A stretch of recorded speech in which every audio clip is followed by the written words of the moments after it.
Hello everybody, my name is Charlie Borland and I am an instructor here at Brian Peterson's School of Photography, where I teach portrait photography, flash photography, how to be a professional outdoor and nature photographer, and architecture and real estate photography. And today I'm happy to take a look at some photos from BPSOP members and share some of my thoughts. So the first picture that I'm looking at here is by Derek Latta. Hope I pronounced that right, Derek.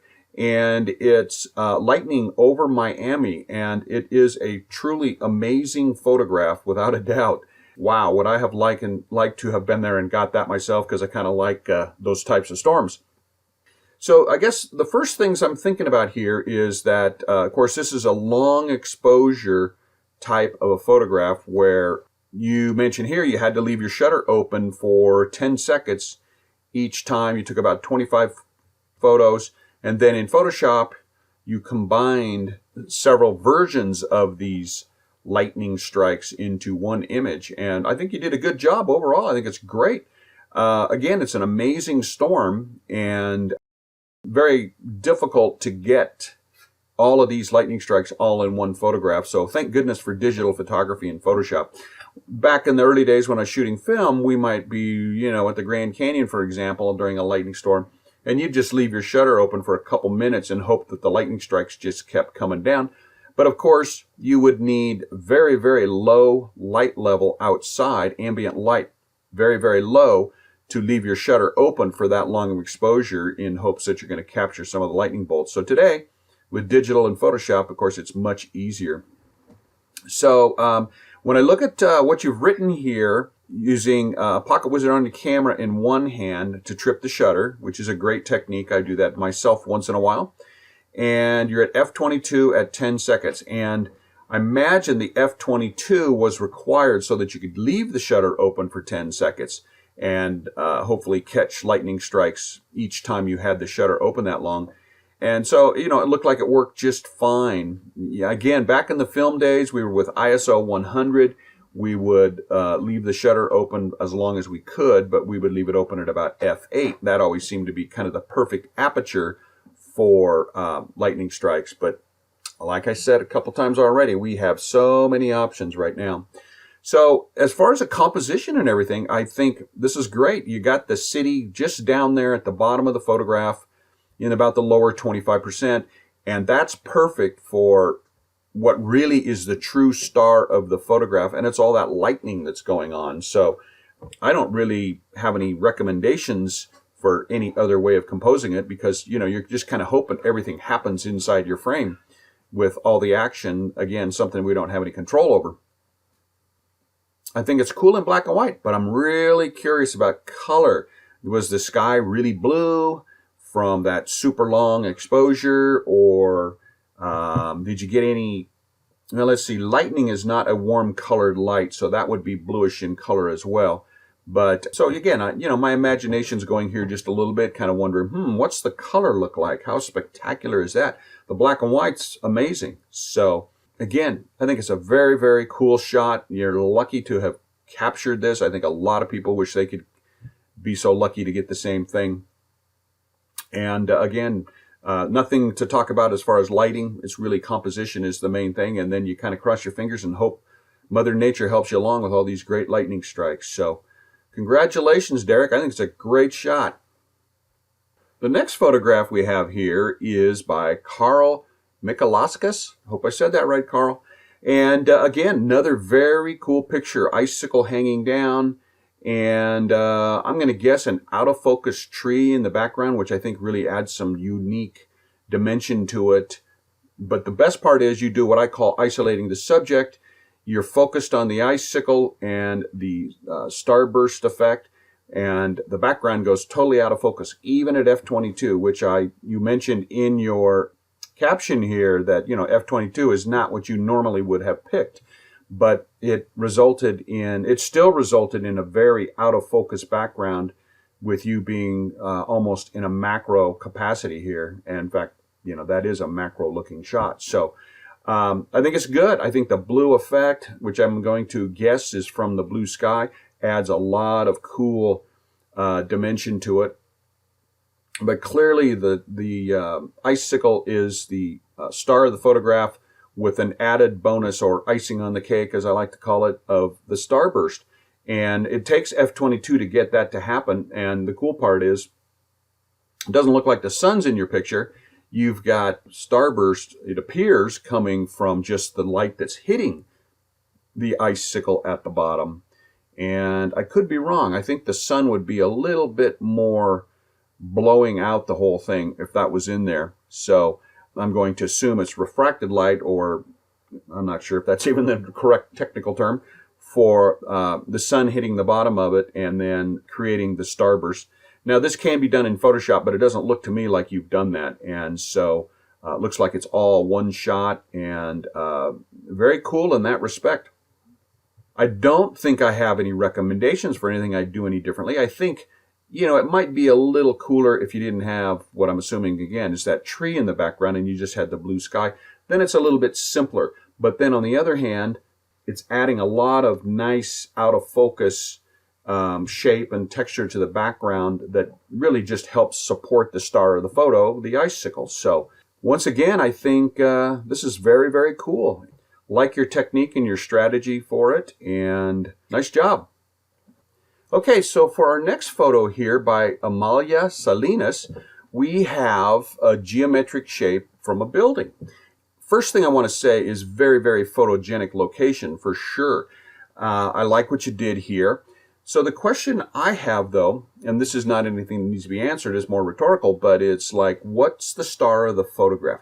What drew you to the location? And that's the biggest thing that's most important in capturing great photography, is the purpose behind the photograph. What was it that you saw?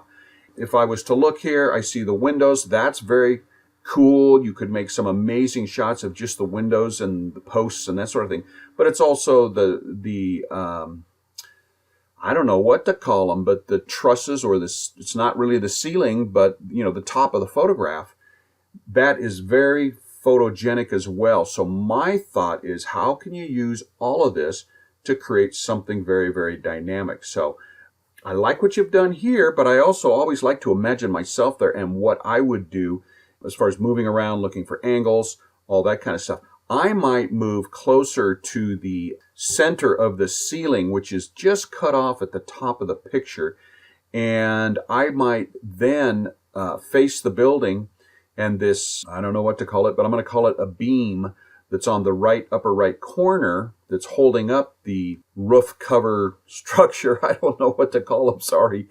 Make that the top of my picture, with each of these beams that are coming out from there to the building.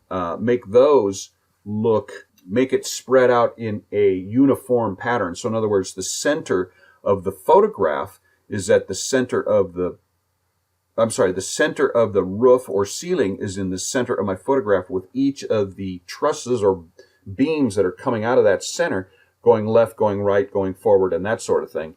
I might not be explaining that very well, but I think it would be very interesting to see that. So, and how that might look. So I'm going to draw something here in Photoshop just to kind of give you an idea of what I'm trying to explain. So I would center this, again, this beam that's in the upper right, I would center this across my photograph left and right. So each of the beams that connect to the building go out from that center point and touch the building in that direction. Then you'd, again, as I already said, you'd have something very graphic, and because it is such a cool location. So here's what I think. So that is just another thing you might try if you have an opportunity to go back to this place and try something again. I think what you've got is cool, but I see so much potential for something really powerful like I just drew. And so, again, that's my kind of thought on what you might consider doing. So good luck, Amalia. Okay, on our next photograph is by J. Klingel, or J.K. Lingle. Sorry, I only have an email address, don't have a name, but great shot. I like the black and white conversion. It'd be interesting to see the infrared as well, but I think the black and white's very cool. The strongest thing going on here is, of course, the composition. You've got kind of what we call can be the S-curves or the winding perspective, where the main star of the photograph sort of winds through the picture. And when it comes out of a corner, either the left bottom corner or the right bottom corner, and then winds its way through the picture, it's a fabulous compositional strategy for drawing people through the picture. And you did a great job on that. I mean, the composition is fabulous. The other thing that I'm thinking of here that I think is also fabulous is almost the virtual backlighting here. Looks to me like the light is coming from about 1 o'clock. So if the camera's at 6 o'clock and the far horizon's at 12 o'clock on a clock, it looks like the sun's up in the sky out of view at about 1 o'clock.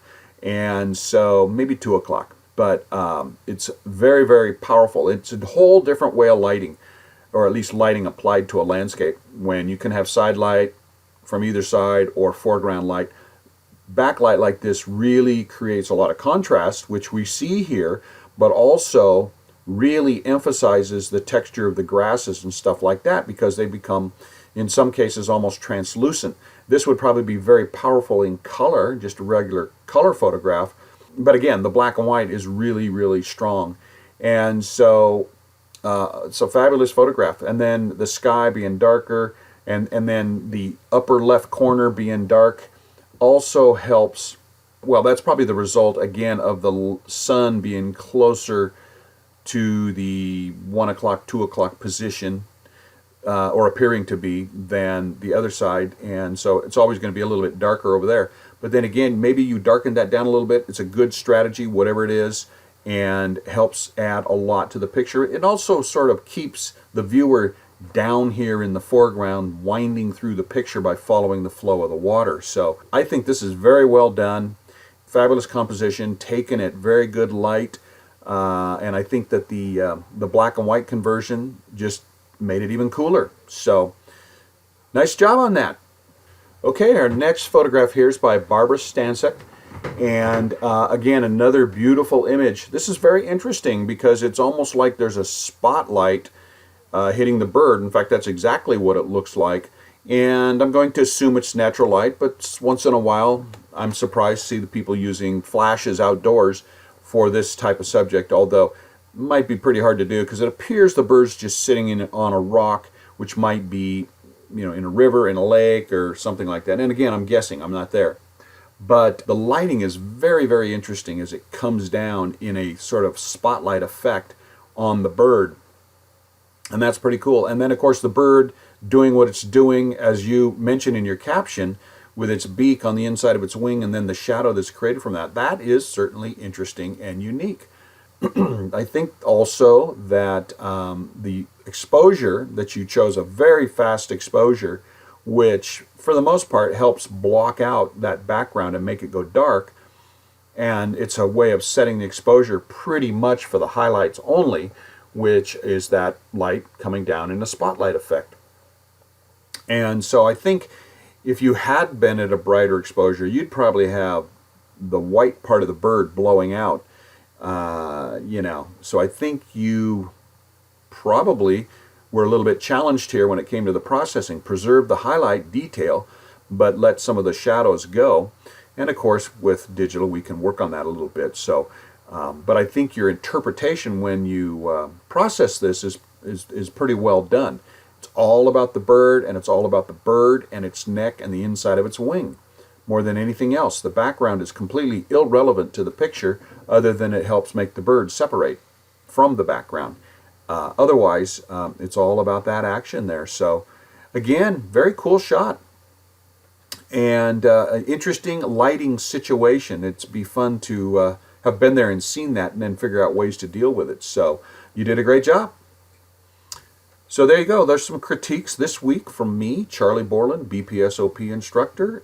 Wishing you all the best, and get out there and keep shooting.